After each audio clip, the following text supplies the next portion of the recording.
to the Woman Witness podcast on the Woman Witness TV network. I'm your host, Leah Fortier. I want to thank you so much for tuning in to our 12 episodes of December with 12 inspiring women with 12 inspiring stories. We cannot wait to gift you a gift that continues to keep giving throughout the month of December.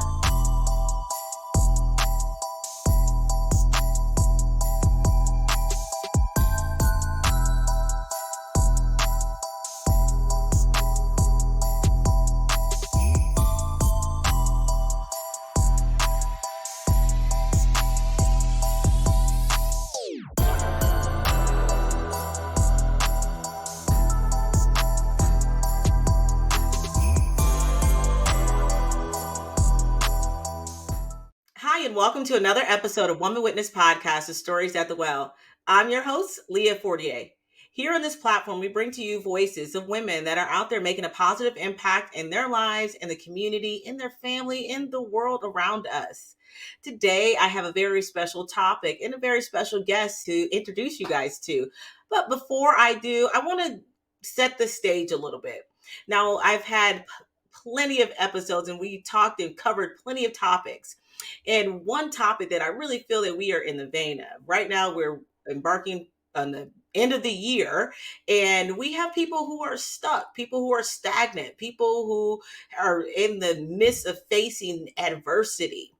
Well, I brought in a certified motivational life coach, Miss Adrianna Rudolph, who's going to talk to us a little bit about facing and overcoming adversity. But I want to add this because this is what she said to me. She wanted to discuss the power of overcoming adversity in a God-led posture. I was like, I'm all leaned in. I'm tuned in. Adrianna, I want to invite you here to this well. I want to give you the floor and I want you just to introduce yourself first before we jump into our topic today about overcoming adversity in a God-led posture. I am all about that today. So, Adrianna, welcome to the well. Hello. Thank you so much for having me. I truly appreciate it. My name is Adrianna. I'm a certified motivational life coach, and I specialize in helping women regain, maintain, and balance their mental wellness. It's so important. You know, a lot of times in life, we go through so much. And I have a specialty with Christian women because I'm a Christian myself. And I know growing up, we're not taught how to use the Bible to get through hard times. So that is where I really try to focus my time. I'm very transparent. I tell people all the time, I don't look like half of the things I've been through. So if I can make it through it, you could do it too. God has it's not a certain person that he loves more than the other. He loves us all. I love that so much, Adrianna. And I think that's what it's all about. I think sometimes we get caught up into what does it look like, to be in a God posture. We feel that we have to live up to this standard of what God will accept from us and not accept from us. I mean, do we even know how to find this outline of this posture? Well, I need your help. Explain it to us and breaking this down. But before we do, share a little bit about the significance of the adversity you face and how you impacted and how it impacted your life initially. Yes, so I have experienced just a lot of different things, but one of the main areas I experienced spiritual adversity. Now, I was previously engaged and, finding myself in Christ. And my ex-fiance, he was like so far, into the Bible and preaching and everything. And out of nowhere, he changed and said he didn't believe in God anymore. So you have to understand when you're trying to find yourself, right? And you're trusting God and you're doing what you have to do and you're trusting the man to lead you. And then out of nowhere, he doesn't believe in God anymore. That can throw you just off your whole course. But I had to really dive deep, find out who I knew me to be, right? Not let nobody else define myself and actually stay with God. And when I tell you, so many people, you hear women that's like, oh, you're engaged and you want to stay. But when you have to decide God or a man that you love, you have to decide God. And when I tell you today, I'm happily married. I had my year anniversary tomorrow with a man that I knew for over 8 years. I had no idea that he was going to be my husband. The best relationship I've ever been in. If I would have stayed because of what the culture or society has said, or what we know about relationships, or you go through stuff, and I didn't trust God, I wouldn't be here today. So I have been to spiritual. Adrian, did you have a relationship with God yourself prior to your relationship? Yes, I did. And the funny part about that is I didn't grow up Baptist. I grew up Catholic. But in the Baptist and Providence community, Protestant, community, you have to be speaking in tongues and all these different things. Yeah. So they tend to discredit you when you don't show up a certain kind of way. So I Yeah. had to go through that, being discredited. Oh, am I really hearing from God? Am I really a child of God? When we are given different gifts in the Bible, we Yeah. all don't have the same gifts. If everybody is speaking in tongues, who can interpret it? The Bible tells us. So we have to have our gifts, be proud of who God has called us to be, and get through it anyway. So I definitely can say that's one of the hardest moments of my life, to actually love someone and have to decide to walk away because where you're going and where God has taken you, they don't fit in it anymore. And I know people that wanted me to stay, and I know people who are in that situation. I just want to encourage you, if you trust God and you love him and you know that he wants the best for you because you are his child, right? You're the apple of his eye. I would encourage you to pick him because what you're going through is nothing compared to the gifts that he had for you once you walk away. And I'm a living testimony of that. Oh, that's so deep and so good. That spiritual manipulation is huge, and especially if you are kind of at a crossroads, right? Is it okay to say that? Because like with you, you were coming from Catholic to, I mean, right, Catholic to what did you say, Baptist or Baptist? So you were, kind of, and you had this person who was leading you, Yes, it's and then spiritually, because spiritually, right? he's more advanced. He's Correct. working on being a pot. He's working on preaching and he's doing all Yeah. these different things. So you're like, oh, okay, let me follow suit. And then Yeah. God is like, it taught me so much. Like I knew who God was, but Yeah. it taught me to keep a relationship with him because you never know what you are putting your faith in as a man. Because the Bible tells you man will always fail you, right? And it's not always intentional, to be honest. But Right. in some ways, man will fail you. And if you're really locked in on that and you think that's the only way and you lose sight of your foundation in Christ, you can be easily lost. So I thank God that I had a strong foundation in him. And this is why having a God-led posture when you're going through adversity is so important because Yeah. it stops you from making decisions out of desperation. It Yeah. stops you from giving up hope. It Yeah. stops you from thinking that tomorrow cannot be better than today. Yeah. You know what? Like, I want to talk to you about this. I kind of I'm getting excited about this this part of our conversation, and speaking about spiritual manipulation because I know a lot of people have been hurt by either a church or even by the ones their loved ones who they thought was the world literally, and if they told you that God said this and God said do that, you believed it. And I am a victim of it. I can tell you now, I am. And it took me for so long to actually get confident in what I was learning and in what I was reading in the Bible because I felt like I had to get it validated by this person who I thought was like literally right hand of God. Like I thought that because that's what I grew up um, with the impression of this is what was taught to me.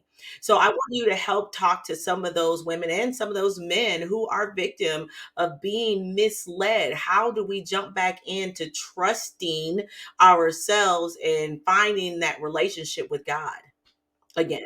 Yeah, definitely. And it's important. You trust yourself because we have to remember if we sit back and we take a step back and look at ourselves, right? Hmm. Are we truly spending the amount of time we should be with God?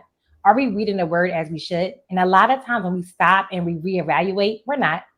No. We're truly not. We're not reading the Bible every day. Yeah. We're not taking notes. We're not studying. So when you want to get back, you have to start there. Like that is truly the foundation. And once you start reading the Bible, you'll realize, oh, God is saying I'm this. God is saying I'm that. So it doesn't matter if another person doesn't see it, right? Yeah. God said so. God said I'm wonderfully made. He loves us so much. He promised, he said favor for a lifetime, not just for a season. He told us favor for a lifetime. So when you know those things, you begin to get that confidence back. And even when it comes to being hurt, we have to remember we're all people, right? So a lot of times we look, like you said, we look at that person and we're like, okay, if they say, then it has to be. But Right. that's not what the Bible tells us. So many times we're living off of our love for a person or what we see in other relationships or what the people do. And we get caught in it and think that's our reality. But Yeah. as true believers in Christ, is truly not. So when you start to realize, okay, he or she is human, right? Yeah. They may fall short because if they're not covered or not doing certain things, we open up certain doors. The enemy has access to us when we get, we're involved in sin in different areas. The enemy Mm. will try to use certain people. And when we see that, we have to realize they're not God, right? but it can't be perfect. God is the only perfect. He tells us that he's the only thing that is perfect, only person that's perfect. Jesus was giving us as an example of how to live our life. That's it. Yeah. Anything other than that is going to be imperfections, even for ourselves. So when you look at that, right, it doesn't make the blow any less, but it Yeah. makes it manageable. You can understand, okay, guess what? That's a person, right? I gave them a certain position, an era, and that's okay. And I have to be accountable. That's one thing I teach my clients. We have to have accountability. Yeah. Even when it hurts, right? You got to look at yourself like, oh my goodness, it was me. That's okay. It Yeah. doesn't mean you're any less. Doesn't mean that you should be ashamed. That's not who God called you to be. Condemnation is not from God. It's correction that He teaches us. And when you look at those things, you can make proper decisions moving forward. So now, because of that previous hurt, use it as a lesson, right? Come on. Okay, Yeah. that person moved like this. If I see somebody else moving like that, let me take a step back and monitor that fruit because I know what happened last time. They presented themselves in such a way and it led to this outcome. I don't want to go through that again. So let me use wisdom this time around. That is so good. That is so good. And I'm so glad, Adrian, that you broke that down, because I can tell you, I know a lot of people firsthand who has been victim of spiritual manipulation, and they are having a rough time coming back and a rough time finding God again. If you can, Adriana, give that person just one little tip on knowing that if they feel that they went too far, God will never accept me. And I said a lot of bad things and didn't even believe in God at times. What would you say to that person just to give them some hope? Yes. And I would tell that person, guess what? What does the Bible say about forgiveness? The Bible says when we ask for forgiveness, what does He put it? Into the sea of forgetfulness. The sea of forgetfulness is where it goes. Once we ask God for forgiveness, He throws it into the sea of forgetfulness to remember no more. Not to remember next week, not to remember next year, not to remember when you do it again, to remember no more. So use it as encouragement. That condemnation you feel is not from God. That is the enemy trying to keep you wrapped up. He loves to keep us replaying a thing, replaying a situation. Oh, how could I? How could I? But when you replace those thoughts with the love of God, that's why I started back with the foundation of Christ. I promise the only true way to truly live a God-led life through adversity is the word of God. It is the only thing that we know is true that could combat the thoughts, the feelings, the ideologies of certain things that are not God principled. It's the only thing, it's the truth. So when you have to keep, I would even suggest, even if you have to get a couple of scriptures and write down, right? That you go to when you go through a hard time. Let me go ahead and reread this. Let me have my go-to scriptures. Let me have my go-to songs. I tell people it's even songs too. Sometimes we go through seasons, right? Mm-hmm. And you have to literally almost it's like stripping away a floor, taking everything up. You have to strip away the music you listening to. You have to strip away the movies you're watching. You have to strip away the conversation that you're having with certain people and really home in. And I know sometimes that's hard. So The when you social make media you scrolling? Okay. yes, Okay, Adriana. yes, seriously. Sometimes Right? you have to do a detox. And I always suggest, listen, if I'm going through a hard time, I don't need to be online and watching other people talk about how perfect their life is. I don't need to be online with people telling you how stupid you was for making that decision and how this could have been different because people love Instagram, TikTok, all those things are a highlight reel. It's not real, first and foremost. As we see, they had I don't know the name of the documentary, but it just came out not too long ago about a TikTok couple, and the man had murdered the girl he was with, and they were like very popular on social media.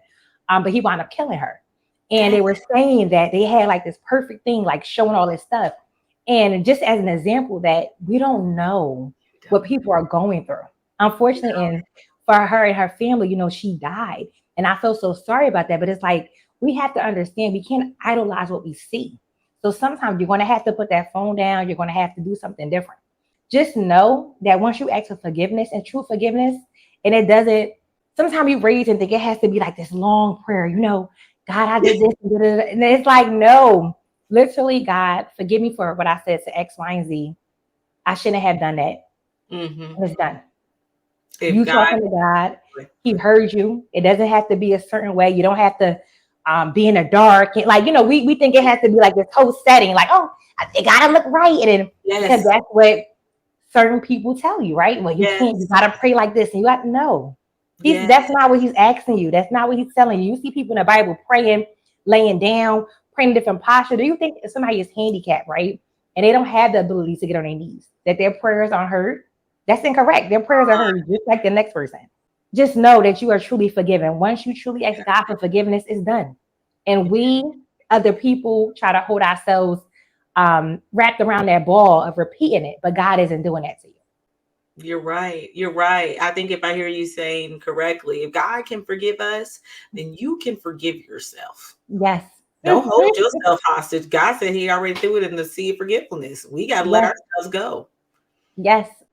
Oh, that's so true. Okay, I want to talk to you. I love this fact that we were able to talk about that. And one thing I like about when I read your inquiry form, Adrianna, that you are transparent and you come from a lot of adversity and you are not afraid to talk about it. And that's why I feel I love this platform, Woman Witness, is because I I can listen to you, Adrianna, and I take everything that you are saying at 110%, and I can apply it to my life because you didn't read it in a book, you didn't learn it in a class, you actually been through it. That's what it's all about. So I want to talk to you. You said that you wanted to talk about spiritual manipulation and also domestic and emotional violence. So can you talk to us about some of those experiences and how that those experiences can deeply leave scars in our healing process? Can you talk to us about that? Yes. So especially that the domestic violence piece. So I started a new segment called Inviting God In. And I talked about sometimes we think we have to keep a family together by any means possible. So Mm, for me and my daughter's father, I experienced domestic violence with him. mm, And my daughter was home and she seen it. You know, he had attacked me, tried to choke me out. Thank goodness the neighbors was home to open the door and he let me go. You know, I did get him oof. arrested, but like a lot of times you're in that cycle. So he was arrested, and guess what? The next morning he called me to pick him up, and I picked him up, right? Because we're so caught in that cycle. So I Yeah. picked him up, we go home, and he almost assaulted us again. But I had to run out the house with my daughter. She had no shoes on her feet. I had to run out. He had this big, because when I met my daughter's father, right? We talk about different things people go through, and people are human. He Right. became an alcoholic over time, and I had no idea. So Yeah. with an alcoholic, you don't get to they're functioning. Like the crazy part about it is a person be alcoholic and you have no idea because they can function like everybody else. But there are some times when that alcohol it just takes them over the edge. So he has his big bottle of alcohol. He's getting ready to throw it. But the way we were positioned, my daughter was in front of me. She's like 4 at the time. And if he would have threw it, it would have hit her. I had no way of covering her in a moment. So I'm like screaming, like, please don't throw it. We went out the house. I get out the house. Mm, I stay at the house for a couple of days and he tells me he's not leaving. And now, mind you, I have a restraining order, but the way restraining orders work, I think it only lasts for like a week or a few days. You have to go down and redo it. Now, mm. you have to think when something like that happens, right? The restraining order needs to be a little longer because when you're in the midst of things like that, that emotional, It's emotional. so you're going to be like, oh my goodness, now you second guessing it. I come back home and I'm like literally sleeping with a knife underneath my pillow for 2 weeks because he's telling me he's not leaving. You get so conditioned. And it took literally for me to find out that he was still she's sleeping with somebody else. And I say, well, you have to leave now. At this point, you're Yeah. putting me to do too much and you can leave. And when Yeah. I say that situation, it taught me how strong I can be. Because a lot of times they see domestic violence as like we're weak and like how could we? Because I went through that like, oh my goodness, I work in law enforcement full time. So you think like you're in law enforcement and you're going home and somebody's emotionally talking down to you and think you're this and then you're getting beat on. So you kind of feel like, oh my goodness, like who am I? And I had to learn, like, no, Adriana, you're stronger than that. You don't have to stay with this man and deal with all this abuse just to keep a family together. Mm, There's a family for you that it may not be her biological father. Like my husband loves my daughter unconditionally, right? mm, mhm. Treats her like just amazing. Yeah. And I had to learn that that's okay. And I wanted to talk to the people, other women who sometimes I didn't know my dad growing up. So I'm fixated on I gotta keep the family together. I gotta keep the family together. And Yeah. they know those things. Like so the met people who are force themselves on you physically and emotionally, they Yeah. know They that know. you have a weakness in this. They know that you lack something, certain things, so they play on it. And her dad knew that. He knew I didn't have my dad. He knew I wanted to keep the family together, and that was his go-to. You're my family, and you're this, and you're that. And when you go through those things, like I knew who God was, and I had to pray myself through it and really find strength.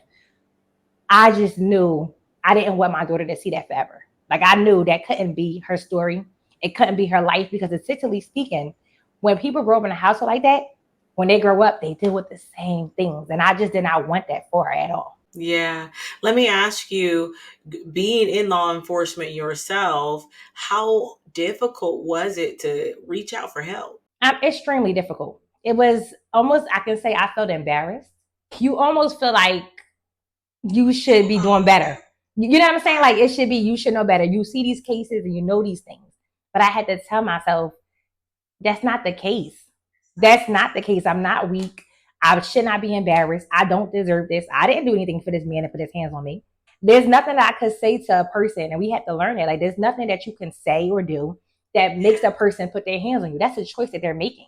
A lot of time we hold on to that. Like, well, if only I didn't say, if only I didn't do. No, that's another grown adult that made a decision that they were so angry with you that they thought the only solution was to put their hands on you. Especially, I always say, when it comes to men and women, men are a lot stronger than us. When it's all said and done, your strength is nothing compared to me, whether I'm working out in the gym or I'm buff or whatever. You're going to hand over fist, you're going to overpower me. And it's just that plain and that simple. Mm-hmm. So it definitely is something that I don't talk a lot about. This is probably like maybe my second or third time talking about it just because I don't know. But like I said, if you ask me like on a public platform, it's like my second or third time. But when I meet people, I don't mind talking about it. But I do think God has been leading me to discuss a lot more of these things because as domestic violence looks so different. There's no look for domestic violence. Like you don't have to look a certain way, have a certain position, do a certain job. No, it can happen to literally anybody. And you just have to find yourself in a place where enough is enough. Yeah. And that's what I had to do. And I said, I never will want another woman to have to sleep with a knife beneath their pillow just because their victimizer does not want to leave. Yeah. Yeah. I am grateful that you were talking about it, Adrianna, because you're right. What does it look like? If I was to tell you that my childhood was full of all kinds of abuse, I got up and went to school the next day with a smile. And I share this because I want you to know that that's what it's all about. It's about sharing our story so people can actually know that, this person has went through a lot. Like you said at the beginning, I don't look like what I've been through. I will say this, even for, children who may be listening, and also women who are, who have their children, and they could be the best father in the whole world or the best mother in the whole world, right? But if it's hurting you, then you have to uproot yourself because a kid is watching, as you said, Adrianna. And they'll grow up to think it's okay, this is normal. I want to ask you about, for that person who may be afraid because everything is picture perfect, right? Everything is picture perfect. You don't want to say anything. And, for if you are still a child, hopefully that is not the case. But if you are still a child and you're listening to this right now and you fear, your home being split, or you fear you being taken away, these are some of the things that I experienced and why I didn't say anything for so long. Adrianna, what would you say to that woman or to that child who may be listening? And I know it's two different things. What would you say to them about, not focusing on the image that everyone sees, or even the reputation of this person who is hurting you? What would you say to them? What advice would you give to them? First and foremost, you see my shirt. It reads, "I'm fighting for my life," right? Yes. And I would speak to that. Like it's a fight. I want to let you know it may not always be easy. The same way that fight you feel in the middle of those things is that same fight that you're going to fight to get out of it. Sometimes we think it's going to be perfect. I'm going to just go and it's going to be done. No, because a lot of times those abusers don't want to let go. They're still chasing after you. They're still saying things to you. They're stalking you on social media. You still have to fight for your life. And you're not doing it by yourself. When we talk about being God-led, I know for a fact it had to only be God that he did not throw that bottle at us. We're equipped with something, right? So sometimes we think we only have, I just have this cup and this is all that's there.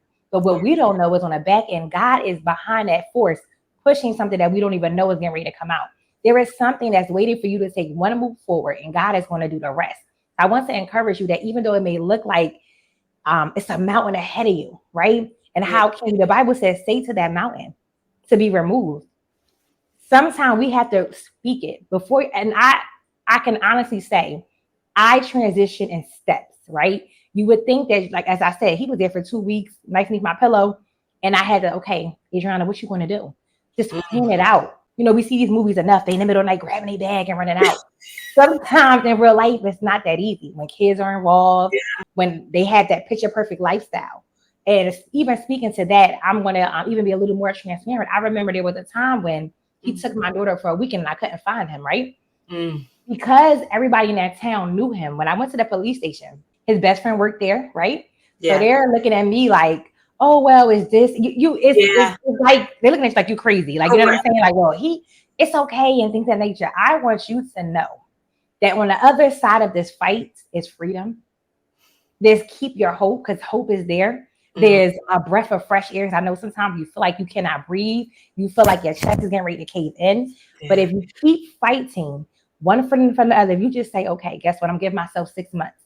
If you have to start putting money to the side, if you have to start saying positive mantras to yourself, if you have to start preparing yourself and saying, okay, if this happened, what am I going to do next? Play scenarios out, plan it out, because that way, once you go or once they leave, you can sustain yourself. It doesn't always have to be to rip the band-aid off. Like I said, for me, I did it in steps. I told myself, okay, Adrianna, enough is enough. I started doing more overtime. I started saving my money. I said, God, you got to get me out of this. And the opportunity came when I was able to get to his phone and I seen he was into a bunch of stuff. And he was so embarrassed.